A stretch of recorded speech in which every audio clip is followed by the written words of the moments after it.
Hello everyone, anywhere everywhere, with me again in this channel Wartawan Injil ya. Sahabat-sahabat, ini adalah video keempat dari seri Trinitas Hoax sepanjang zaman. Ya, jika teman-teman sahabat-sahabat yang non-Kristen sering mengatakan bahwa kok kealahan dalam Kristen itu nggak beres-beres dari ribuan tahun yang lalu. Iya, memang inilah fakta. Bahwa kekristenan sudah diinfeksi, sudah dirusak oleh iblis sejak abad-abad Jisamsu, abad 2, 3, 4. Dan efeknya sampai zaman now, sampai hari ini, sampai abad 21. Ya. Kekristenan yang sudah dirusak oleh iblis masih ada sampai zaman ini. Salah satu buktinya adalah doktrin Trinitas yang masih diyakini oleh banyak orang. Padahal doktrin Trinitas adalah sama sekali bukan ajaran kitab suci, bukan ajaran Alkitab. Itu sebabnya dalam pekabaran Injil, pewartaan Injil, pemberitaan Injil yang harus kami sampaikan melalui channel ini, kami terus akan membahas terus-menerus betapa sesatnya doktrin Trinitas dan efek-efek kejahatan apa yang ditimbulkannya. Ya, di beberapa video yang kemarin sudah membahas 2 kejahatan akibat Trinitas, kemudian 1 lagi, dan sekarang 1 lagi ya. Jadi total nanti ada 7 kejahatan. Di video yang kemarin saya sudah menyampaikan bahwa Trinitas menghalangi orang untuk bisa beriman yang benar. When you believe that Jesus Christ is the true God, you will not believe that you will be equal with Jesus. Ya. Ketika Anda percaya bahwa Yesus adalah betul-betul Allah yang Maha Kuasa, maka Anda tidak akan percaya atau tidak akan punya iman bahwa Anda bisa jadi seperti Yesus. Sekali lagi saya tekankan. Ini pembicaraan kemarin ya. Di video yang ketiga ya. Jika Anda percaya bahwa Yesus sungguh-sungguh Allah yang menjelma menjadi manusia, Yesus sungguh-sungguh Allah yang Maha Kuasa, maka Anda tidak mungkin beriman untuk menjadi seperti Yesus. Karena tidak mungkin kita beriman, saya beriman saya akan jadi seperti Allah yang Maha Kuasa. Tidak mungkin. Dan itu sebabnya Trinitas jelas merusak, bahkan menghalangi iman Kristen yang benar. Sebab tujuan semua orang menjadi Kristen yang sejati adalah menjadi serupa, menjadi seperti Yesus Kristus. Nah, pada kesempatan ini kita akan bahas kejahatan yang keempat yang ditimbulkan oleh Trinitas. Apa kejahatan yang keempat? Kejahatan yang keempat adalah Trinitas sangat jelas melanggar hukum yang utama dari hukum Allah. Ya, jadi Trinitas atau doktrin Trinitas membuat pengikut-pengikutnya secara sadar atau tidak sadar akan melanggar hukum utama dari hukum Allah. Yaitu yang tertulis dalam Ulangan pasal 6 ayat 4 yang juga oleh Yesus disampaikan dan tercatat dalam Markus 12 ayat 29. Yaitu yang mengatakan bahwa Shema Yisrael Adonai Elohinu Adonai Echad. Dengarlah hai orang Israel. Adonai atau YHWH atau Yahwa itu Allah kita. Yahwa itu Esa. Jadi, dengarlah hai bangsa Israel. Yahwa itu Elohim kita. Dan Yahwa itu satu. Sedangkan Trinitas mengatakan Yahwa itu bukan satu. Tapi Yahwa itu Tritunggal. Ya. Jadi otomatis doktrin Tritunggal atau doktrin Trinitas secara terang benderang merusak dan melanggar hukum utama dari hukum Allah. Sahabat-sahabatku, hukum utama ini sangat penting. Karena ini hukum yang utama dan pertama. Seorang penganut Trinitas atau orang-orang yang beriman kepada Allah yang Trinitas itu tidak akan fokus hidupnya beriman kepada satu-satunya Allah yang benar, yaitu Bapa. Tidak. Dan buktinya faktanya ribuan tahun para pengajar Trinitas ada yang kadang-kadang lebih menitik beratkan Allah itu Yesus. Kemudian gereja-gereja karismatik lebih menitik beratkan Allah itu Roh Kudus. Ya. Ini bukti fakta bahwa Trinitas memang merusak kekristenan. Sehingga orang tidak memahami bahwa satu-satunya Allah yang benar adalah Bapa. Bahwa Roh Kudus adalah kuasa dari Allah Bapa itu. Bahwa Yesus Kristus adalah utusan dari Allah Bapa itu.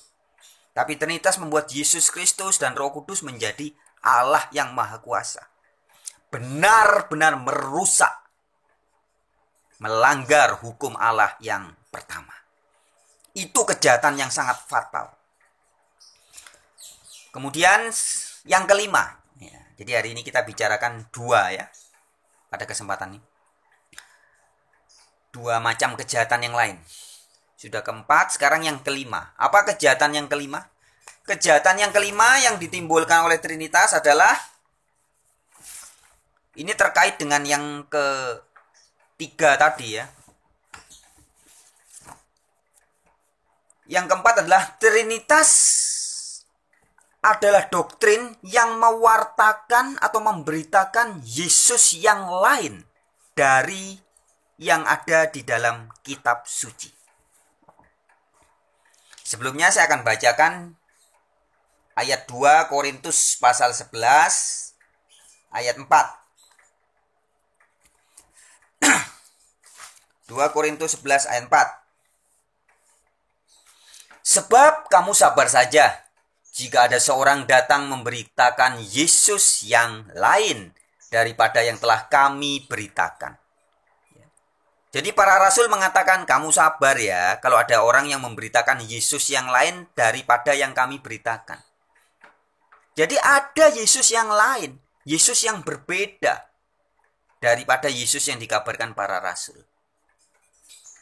Nah, Trinitas ini jelas-jelas mengabarkan Yesus yang lain. Yesus yang diwartakan para rasul adalah Yesus yang adalah Mesias atau Kristus dan anak Allah, utusan Allah, orang yang diurapi oleh Allah, pengantara antara Allah dengan manusia. Sedangkan Trinitas mengabarkan bahwa Yesus adalah Allah yang maha kuasa yang menjelma menjadi manusia. Injil Yohanes dan beberapa ayat-ayat Alkitab lain mengatakan bahwa Yesus Kristus adalah anak Allah. Jadi yang menjadi manusia itu anaknya Allah, utusannya Allah. Salah satu ayat favorit yang terkenal adalah di Injil Yohanes 3 ayat 16 dan 17. Saya akan bacakan. Karena begitu besar kasih Allah akan dunia ini, sehingga Ia telah mengaruniakan anaknya yang tunggal, supaya setiap orang yang percaya kepadanya tidak binasa, melainkan beroleh hidup yang kekal. Jadi supaya kita beroleh hidup yang kekal, kita harus percaya kepada siapa? Anaknya. Anaknya siapa? Anaknya Allah, yaitu Yesus.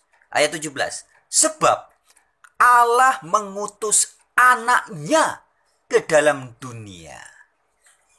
Bukan untuk menghakimi dunia, melainkan untuk menyelamatkan oleh Dia. Jadi Yesus anak Allah itu diutus datang ke dunia untuk menyelamatkan kita. Jadi yang datang ke dunia siapa? Anaknya. Tetapi doktrin Tritunggal mengatakan, atau doktrin Trinitas ya, sama itu, Tritunggal dan Trinitas itu sama, mengatakan bahwa yang menjelma menjadi manusia adalah Allah yang maha kuasa itu sendiri. Pribadi kedua dari Allah yang maha kuasa. Jadi jelas Trinitas mengabarkan Yesus yang lain. Kita lihat juga ayat di dalam Ibrani pasal 1 ayat yang ke-1 sampai ke-2. Saya akan bacakan. Setelah pada zaman dahulu Allah berulang kali dan dalam berbagai cara berbicara kepada nenek moyang kita dengan perantaraan nabi-nabi. Maka pada zaman akhir ini Ia telah berbicara kepada kita dengan perantaraan anaknya. Ya, jadi Yesus adalah perantara antara Allah dengan manusia. Kalau zaman dulu Allah berbicara melalui nabi-nabi. Nah, dikatakan dalam Ibrani 1 ayat 2 ini, di zaman akhir ini Allah berbicara melalui siapa? Anaknya. Jadi bukan Allah menjelma menjadi manusia seperti ajaran Trinitas.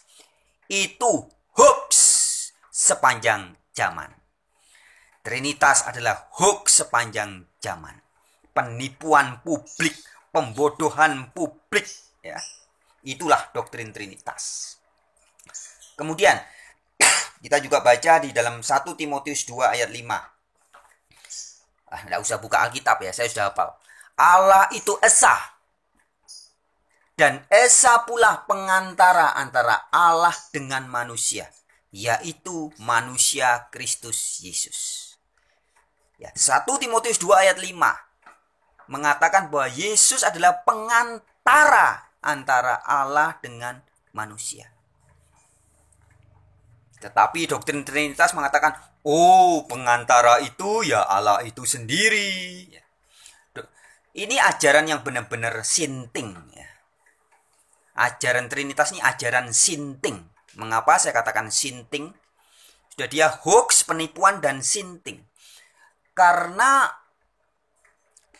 orang-orang pengajar Trinitas mengatakan bahwa utusan adalah sama dengan yang mengutus. Yesus kan di dalam Alkitab memang dikatakan sebagai utusan. Dan mereka bilang, oh ya memang, Yesus itu utusan. Tapi utusan itu artinya setara, sama dengan yang mengutus. Nah, ini ajaran sinting. Begitupun ketika Alkitab mengatakan bahwa Yesus adalah perantara antara Allah dengan manusia. Maka guru-guru pengajar Trinitas akan mengatakan, iya Yesus memang perantara. Tapi perantara itu ya Allah itu sendiri. Sinting kan, utusan sama dengan yang mengutus, perantara sama dengan yang diperantarai. Jadi ini bukan hanya ajaran penipuan dan kebohongan, tapi juga ajaran sinting. Ya, perlu saya ingatkan lagi di dalam Yakobus pasal 2 ayat 19 dikatakan, setan-setan percaya Allah itu satu dan mereka gemetar. Setan, iblis itu percaya Allah itu satu dan mereka gemetar. Nah, guru-guru pengajar Trinitas ini lebih mengerikan daripada setan-setan. Karena Allahnya 3 pribadi. Setan aja percaya Allah itu satu. Nah, guru-guru pengajar Trinitas mengatakan Allah itu Tritunggal. Satu sih, tapi pribadinya 3. Jadi lebih parah sebenarnya. Trinitas ini ajaran yang lebih parah daripada ajaran setan. Nah, sahabat-sahabatku, di poin yang kelima ini, ya, Trinitas melakukan kejahatan fatal, yaitu mewartakan Yesus yang lain. Yesus yang dikabarkan Trinitas adalah Yesus yang berbeda daripada Yesus yang dikabarkan oleh para rasul. Alkitab begitu terang benderang menjelaskan Yesus sebelum menjadi manusia, dia adalah anak Allah. Pada saat menjadi manusia, ketika dia menjadi Mesias atau Kristus, dia juga tetap anaknya Allah. Dan setelah Yesus terangkat ke surga, sudah bukan manusia lagi. Alkitab bersaksi, Yesus tetap anaknya Allah. Tetapi Trinitas mengatakan, oh, Yesus adalah Allah yang menjelma menjadi manusia dan setelah mati bangkit 3 hari, bangkit sendiri dengan kuasanya sendiri, kayak zombie gitu ya. Bangkit sendiri, kemudian kembali ke surga jadi Allah yang maha kuasa lagi. Ini benar-benar ajaran dari guru-guru palsu yang mengajarkan Yesus yang lain dari kitab suci. Nah, kita akan baca di dalam Galatia pasal 1 ayat 8 sampai 9. Ini ayat yang bagus ya, sebuah teguran. Tetapi sekalipun kami atau seorang malaikat dari sorga yang memberitakan kepada kamu suatu Injil berbeda dengan Injil yang telah kami beritakan kepadamu, terkutuklah dia. Ayat 9. Seperti yang telah kami katakan dahulu, sekarang ku katakan sekali lagi, jikalau ada orang yang memberitakan kepadamu suatu Injil yang berbeda dengan yang telah kamu terima, terkutuklah dia. Injil atau evangelion atau kabar gembira yang baik atau kabar baik ya, good news yang tertulis di dalam Alkitab adalah good news atau Injil yang mengawartakan bahwa Yesus adalah anak Allah, Yesus adalah Mesias, Yesus adalah utusan Allah. Tetapi Injil yang lain mengabarkan bahwa Yesus adalah Allah yang maha kuasa yang menjelma menjadi manusia. Sehingga sesuai dengan Galatia 1 ini ayat 8 sampai 9, guru-guru pengajar Trinitas yang jelas mengabarkan Injil yang lain dikatakan, sekalipun kami atau seorang malaikat dari surga yang memberitakan kepada kamu suatu Injil yang berbeda dengan Injil yang telah kami berikan kepadamu, terkutuklah dia. Jadi guru-guru pengajar Trinitas pasti terkutuk. Mengapa? Karena Trinitas adalah Injil yang lain. Sekali lagi saya sampaikan, semua guru-guru pengajar Trinitas, mau gelarnya pendeta, pastor, pester, apapun juga, mau profesor, doktor, sarjana teologi, apapun juga, semua kalian yang mengabarkan Trinitas, karena Trinitas adalah Injil yang lain, maka kalian terkutuk menurut Galatia 1 ayat 8 sampai 9. Ya. Saya juga perlu ingatkan ayat di dalam Amsal 30 ayat 6. Jangan menambahi firman-Nya, supaya engkau tidak ditegurnya dan dianggap pendusta. Ya. Doktrin Trinitas jelas-jelas menambahi firman Allah. Alkitab begitu terang benderang memberitakan bahwa Allah itu satu, Allah itu esa. Tapi dikatakan, oh Allah itu tri esa atau tri satu, tri tunggal.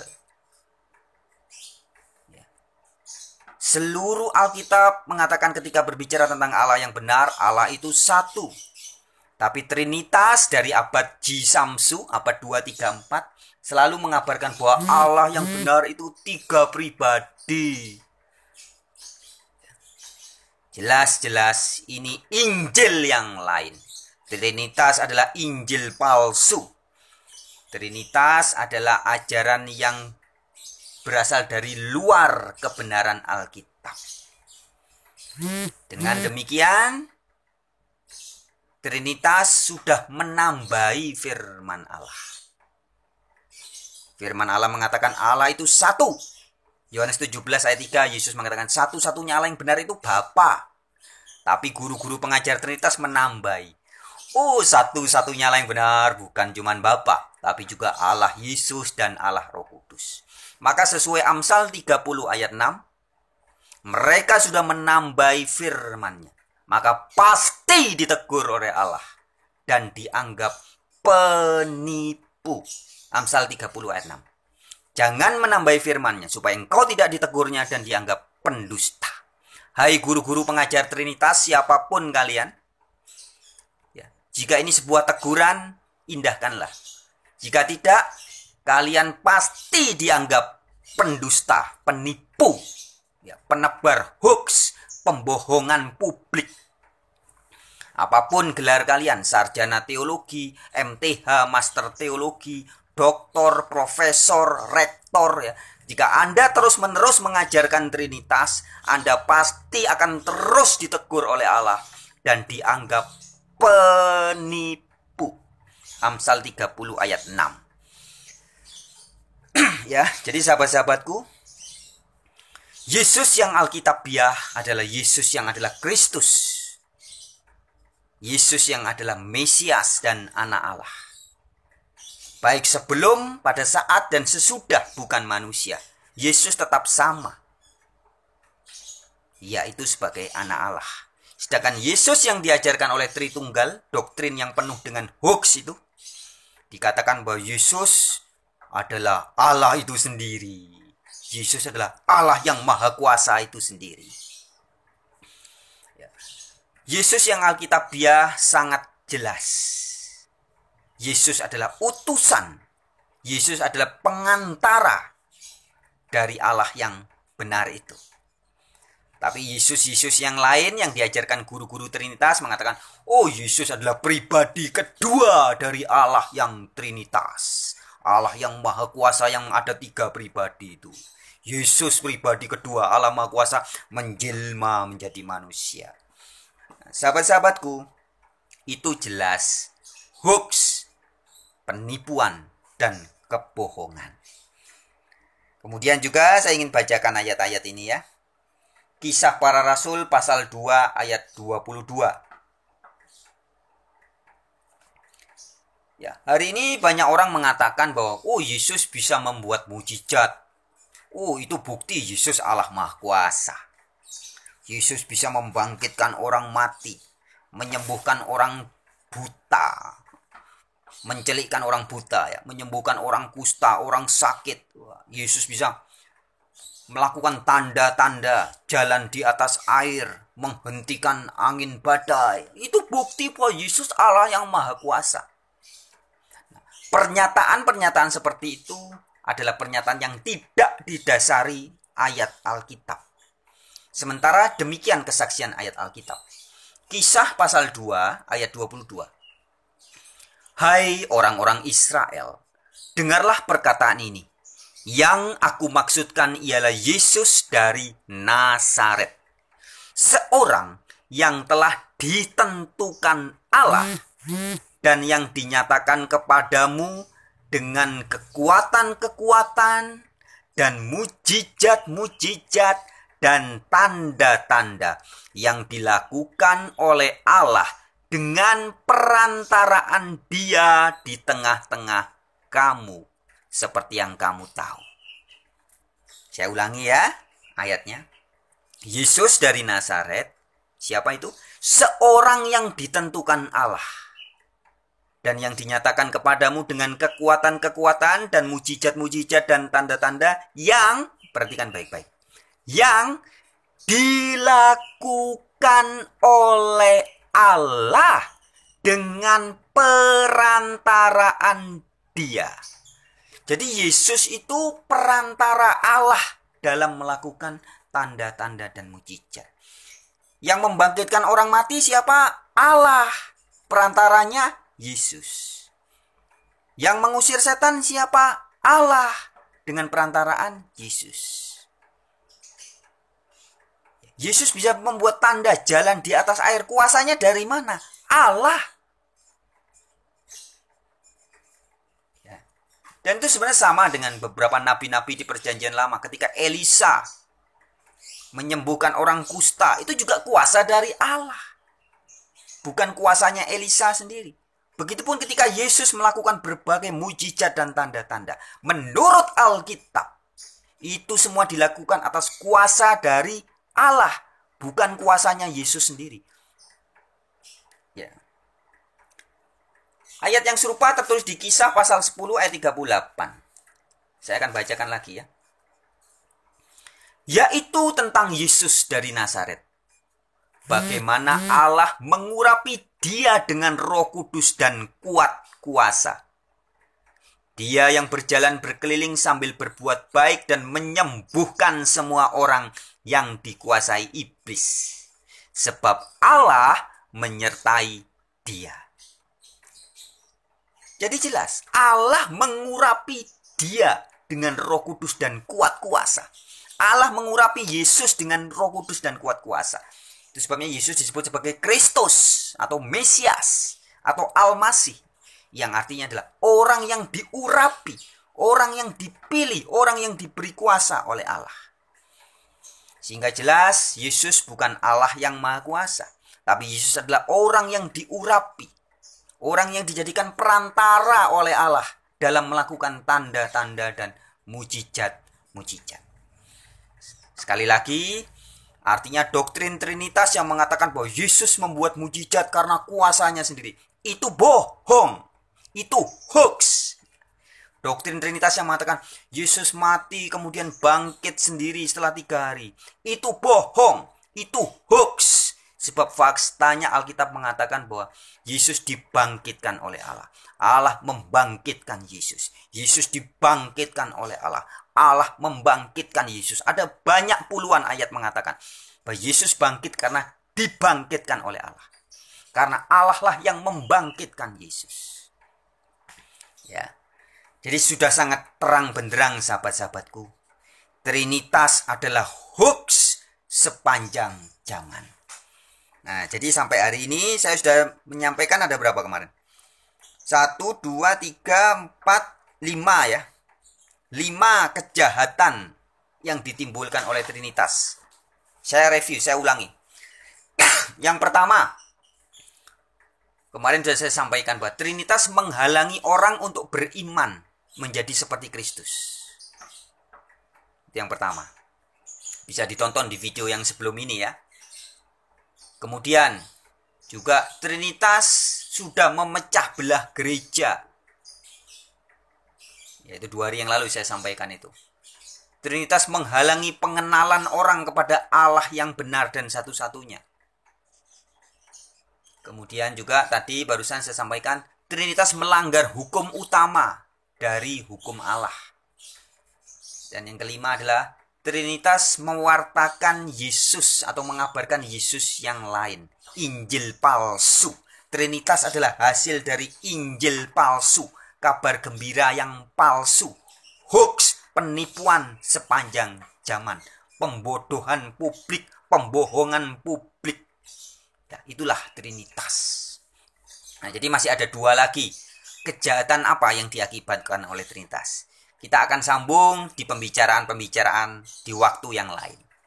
Baik sahabat-sahabatku, itulah Trinitas. Bagi siapapun teman-teman, sahabat-sahabat, atau orang-orang yang mungkin menonton video ini dan masih memegang teguh doktrin Trinitas, saran saya, segera tinggalkanlah Trinitas. Sebab Trinitas betul-betul bukan ajaran Yesus Kristus, bukan ajaran para rasul, bukan ajaran para nabi. Ya. Trinitas adalah sampah peradaban pagan. Abad Samsu, abad 2, abad 3, abad 4. Yang sudah memecah gereja, membuat perpecahan, membuat gereja. Sebenarnya kalau Trinitas itu nggak ada. Kan nggak perlu pekabaran seperti ini. Saya dan ribuan dan banyak orang tidak perlu membahas soal Trinitas. Trinitas menyebabkan banyak orang menulis ini besok. Ini sebenarnya menjadi kejahatan yang ke-6 ya. Bahwa Trinitas menyebabkan banyak orang habis waktu ngurusi Trinitas, membuat buku, membuat seminar, bahkan berantem, berkelahi gara-gara doktrin ini. Baik, kita lanjutkan di pembicaraan yang berikutnya. Terima kasih ya buat siapapun yang menonton pada kesempatan ini. Shalom.